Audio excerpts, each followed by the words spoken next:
So you wanna be a picture book writer, then you gotta write picture books. And you're gonna need a bucket load of bright ideas for titles, plots, and hooks. If you're partial to prose or you're raring to rhyme, then repeat after me, it's a challenge, but I'm gonna tackle each story 1 month at a time with 12 by 12. When I started writing, I wanted to write picture books, not poetry. But when I got all the rejection letters, I thought maybe I need to learn how to write a picture book. Maybe writing a picture book is not like writing a legal memo. And maybe I need to take a class. And at one of the one-day seminars that I had attended, Myra Cohn Livingston was one of the 8 speakers who spoke that day. I had no intention of writing poetry. I didn't like poetry. Starting about 4th grade, I decided I hated poetry. In fact, I didn't know enough poetry. I didn't know enough poetry to like it or hate it. And what I hated was poetry homework. But at this one-day seminar where Myra was one of the 8 speakers, she started reading and reciting poems, and I thought I could learn a lot from this woman. And so when I had all of the rejection letters for picture books piled up, I decided maybe if I learned about rhyme and repetition and rhythm, those poetic tools, then I could write a picture book that would sell. So I signed up for Myra's class in beginning poetry. And one of the very first things she asked me was how much I was reading. And she said, "How much poetry are you reading a week?" And I said, "I'm reading a lot of poetry a week. I'm reading maybe 10, 12 poems a week." And she said, "That's not enough. You're not reading enough." And I thought she was going to say maybe I should read 2 or 3 poetry books a week.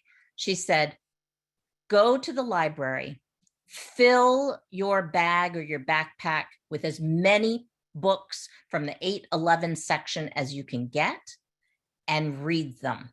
Just read them quickly. Let the words just sink in. Don't think about the poems, just read them, digest them." And she told me that she wanted me to have a goal of reading 50 poetry collections a week, 50 books a week. And she said, just read them very quickly. And so that's what I'm going to do for you as we open this up. I'm going to read, I think maybe 4 or 5 different poems on the same theme, just very quickly. And then what I'm going to ask you to do after I've read these 4 or 5 poems is I'm going to ask you to think of one thing from your life that fits with this theme. Okay, here's the first poem, March by Susie Levinson. We march for a future that's brighter, for justice, for freedom, for choice. We march because we have the power to fight for what's right with our voice. Equality, peace, education, nothing can stand in our way. We march for a better tomorrow that starts with a better today. Now, there are all kinds of things I could point out in this poem. I could use it as a mentor text and point out things about rhyme and internal rhyme and rhythm, but I'm not going to do that. I'm just going to read it very quickly. Walking by Diane Mayer. Get out the paint and cardboard. Add words to make a sign. Gather with a community whose purposes intertwine. Changing a culture's not easy. You start by changing minds. Be active in a community that practices being kind. Walk for peace and justice. Leave no one behind. You're part of a community that wants us all to shine. Okay. Here's one, The Loudest of Hands by Kevin Noble Maillard. He's the author of Fry Bread, a picture book that many of you might know. Raise The Loudest of Hands by Kevin Noble Maillard. Raise your fist in the air like you really do care. Extend your arm to the sky and make your movement talk. Listen to the subtle speech and rhythm of your own body. Your small gesture is physical, the meaning colossal. Elevate your fist, to connect with the heavens above and shine. Okay, let me read another one. Everyday Use by Zetta Elliott. Our muscles grow strong with everyday use. Strong arms can offer a tender embrace.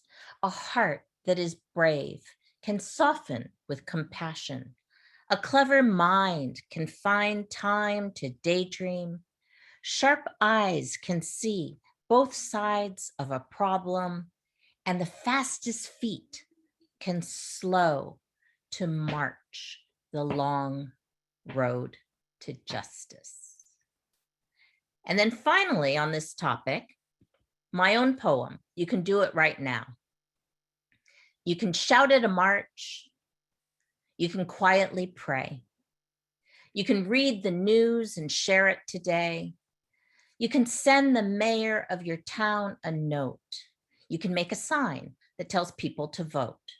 You can talk to your family. You can listen to friends. There are different ways to reach the same ends, to fight injustice, to show that you care.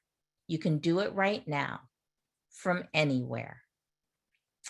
All right, I've just shared 5 poems with you on the theme of protest and social justice, which is a very hot topic. Some of you might have read We Are Water Protectors. The Caldecott winner puts a spotlight on the Dakota Access pipeline protests.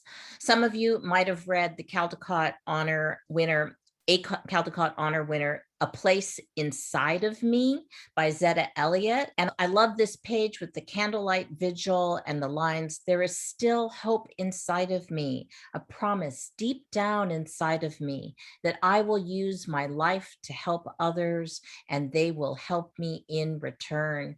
The subtitle for this book is A Poem to Heal the Heart.